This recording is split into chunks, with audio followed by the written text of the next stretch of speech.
yang dihabarkan oleh Muhammad Saleh Asy-Syi'ab Al-Madani. Beliau mengisahkan akan satu kisah ketika aku di Mekah Al-Musyarafah. Perempuanku hendak beranak dengan sangat susahnya dan hatiku sangat takut. Kemudian setelah habis ikhtiarku, aku baca Fatihah. Aku hadiahkan kepada Tuan Syekh Sayyid Muhammad Samman. Lalu aku baca tawasulnya hingga sampai kepada waj'al lana min kulli daiqin faraja wa min kulli hammin wa bala'in makhraja. Setelah aku hendak membaca sambungannya, tiba-tiba aku dengar, tiba-tiba aku lihat Tuan Syekh Sayyid Muhammad Samman hadir di hadapanku dan berkata kepadaku, ulangi olehmu beberapa kali. Maka aku ulang bacaan itu dan beranaklah perempuanku dengan mudah berkat karamat Tuan Syekh Samman Al-Madani. Ini berkat Tuan Syekh Samman Al-Madani. Nah, ya, jadi itu namanya tawasul. Tawasul itu adalah satu yang mana kita diperintahkan oleh Allah. Ya, kita artinya sesuatu yang mana beberapa di dalam Al-Quran itu banyak yang kita diceritakan tentang mengambil satu tawasul. Artinya kita mengerjakan tawasul bukan langsung minta sama Allah, tapi melalui perantara. Ya, bukan melalui. Nah, disebutkan di sini pernah di dalam satu hadis saja disebutkan ada orang yang mana berada di dalam satu gua dan guanya ini tertutup. Maka orang-orang yang di dalam ada 3 orang ini itu semuanya bertawasul dengan amal soleh. Ya, bertawasul dengan amal soleh. Dan di sini pun kita lihat cerita ini. Seorang yang mana dikatakan disebutkan namanya Muhammad Saleh Asy-Syi'ab Al-Madani ini adalah orang yang mana mengambil karamat daripada seorang wali yang bernama Syekh Samman Al-Madani, meminta kepada Allah, maka Allah pun kabulkan doanya. Nah, ini namanya tawasul, ya, tawasul. Dan saya tadi alhamdulillah sebelum acara ini saya masuk angin dan agak pusing. Ya. Sebenarnya saya agak sedikit tapi alhamdulillah ketika awal daripada maulid tadi saya, ya Allah, dengan berkat maulid mudah-mudahan hilang penyakit yang ada dalam diri saya. Maka alhamdulillah saat ini agak enakan dan alhamdulillah mudah-mudahan enak terus sampai hilang penyakit yang ada dalam diri saya. Amin Allahumma amin. Ini berkat karamat.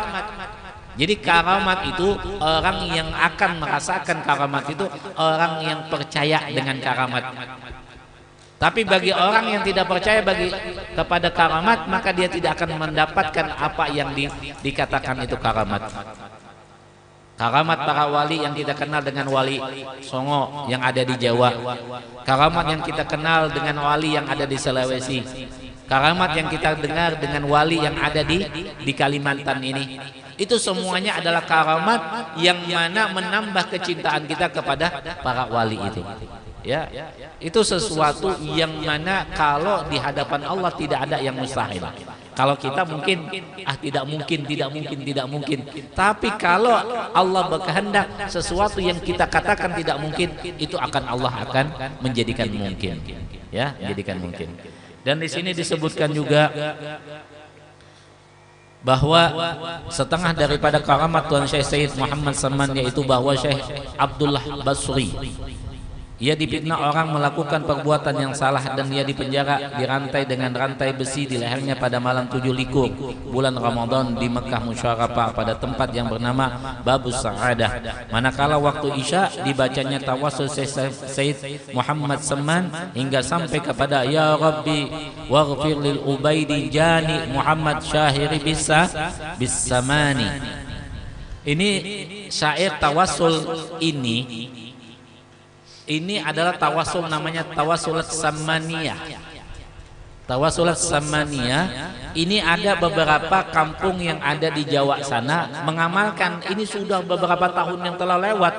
Bukan cuma ini saja, beberapa tahun yang lewat mereka itu sebelum sholat taraweh Artinya apa, setelah sholat tarawih itu ada namanya syair yang dibaca oleh beberapa orang yang di sana, dan itu bacaannya sebenarnya adalah tawasul samaniyah. Tawasul samaniyah. Ya, ya Rabbi waghfirli Ubaidi Jani Muhammad Syahiri bis samani. Coba nanti ada beberapa, ada di kampung di Jawa sana, nggak tahu saya tepatnya di mana. Cuma ada di situ memang sudah diamalkan yang tawasul samaniyah ini. Nah, Masya Allah ya. Nah, lalu berteriak sehabis-habis suaranya, ya saman 3 kali, tiba-tiba jatuhlah rantai itu daripada leher beliau, dan maka dirantai lagi kembali hingga 3 kali dan 3 malam. Dan setiap kali ia membaca tawasul itu, setiap itu pula jatuh rantai itu pada lehernya. Maka akhirnya diketahui orang bahwa ia adalah murid Tuan Syekh Said Muhammad Saman Al-Madani. Dan karamat yang selanjutnya itu adalah disebutkan setengah daripada karamat beliau, jikalau ada hajat kita, hajat dunia ya, ataupun hajat akhirat. Jadi ada hajat dunia bagaimana? Ya, mau nikah kah, atau punya mobil kah, atau pokoknya hajat dunia lah. Atau hajat akhirat, apa hajat akhirat? Mudahan mati dalam husnul khotimah, dilepaskan daripada siksaan api neraka, siksaan daripada azab kubur, ya. Kemudian dilepaskan daripada pertanyaan munkar nakir yang menyulitkan, artinya diberikan kemudahan. Dan semuanya hajat-hajat kita di akhirat itu, hajat-hajat yang mana adalah hajat akhirat, maka seandainya kita mendapat kesukaran, maka tawajuh hati kita. Ya, jadi kita ini punya hajat nih. Baik itu hajat dunia maupun hajat akhirat, kita mendapat kesukaran untuk mendapatkan hajat itu, maka tawajuh Sayyid Muhammad Saman, maka dengan berkat karamat Tuan Syekh Said Muhammad Saman, jadi mudahlah serta segera kabulnya, mujarab. Jadi banyak sudah teralami, sudah terasa, sudah teruji. Artinya apa yang dibaca ini banyak sudah merasakan. Mudah-mudahan dikabulkan oleh Allah Subhanahu wa taala dengan berkat Tuan Syekh Saman Al-Madani.